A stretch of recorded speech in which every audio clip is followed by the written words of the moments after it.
Well, first of all, Professor Mearsheimer is a wonderful scholar and a very good friend, but we disagree on our outlook, of course, with regard to the geopolitics of the world today.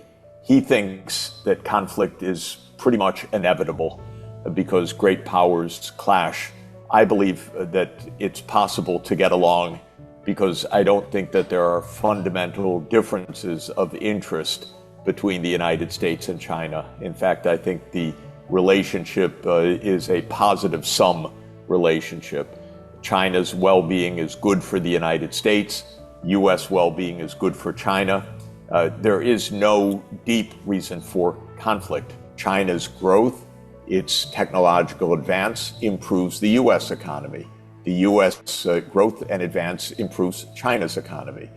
In fact, when I had the discussion with John Mearsheimer, I was in California, and I think California has been enriched by China's economic development.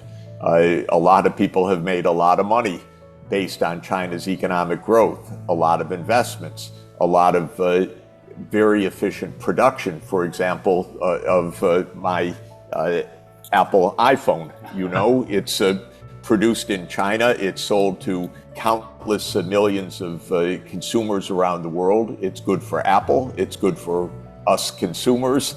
It's good for China for employment.